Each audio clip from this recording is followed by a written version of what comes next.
I'm convinced that if we are to get on the right side of the world revolution, we as a nation must undergo a radical revolution of values. We must rapidly begin the shift from a thing-oriented society to a person-oriented society. When machines and computers, profit motives and property rights are considered more important than people, the giant triplets of racism, militarism, and economic exploitation are incapable of being conquered. A true revolution of values will soon cause us to question the fairness and justice of many of our present policies. A true revolution of values will soon look uneasily on the glaring contrast of poverty and wealth with righteous indignation. It will look across the seas and see individual capitalists of the West investing huge sums of money in Asia, Africa, and South America, only to take the profits out with no concern for the social betterment of those countries and say, this is not just. It will look at our alliance with the landed gentry of Latin America and say, this is not just.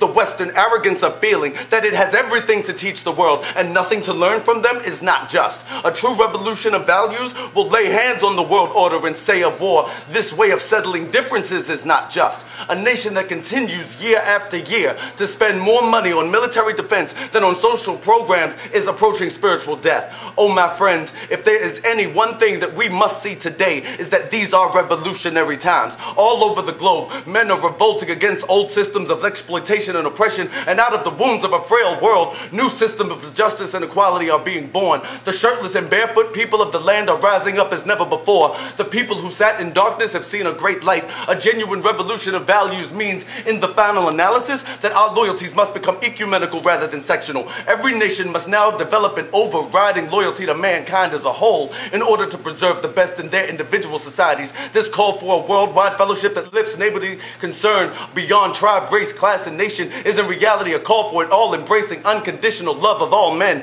And when I speak of love, I'm not speaking of some sentimental and weak response. I'm speaking of that force which all of the great religions have seen as the supreme unifying principle of life. Love is somehow the key that unlocks the door which leads to ultimate reality. This Hindu, Muslim, Christian, Jewish, Buddhist belief about ultimate reality is beautifully summed up.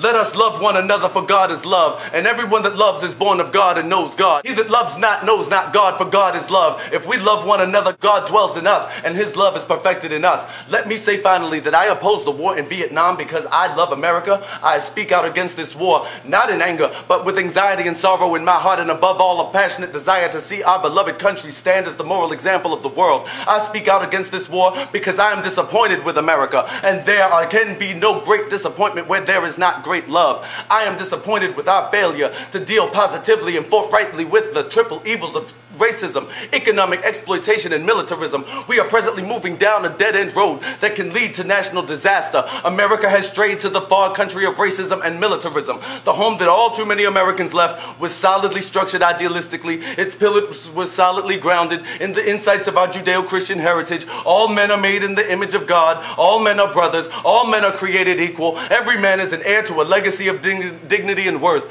Every man has rights that are neither conferred by nor derived from the state. They are God-given. Out of one blood, God made all men to dwell upon the face of the earth.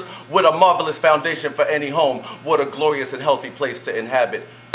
One love to the Reverend Dr. Martin Luther King Jr. on this Martin Luther King Day, 2011, Shem Speed. This is from his sermon at the Ebenezer Baptist Church, 1967, Why I Am Opposed to the War in Vietnam.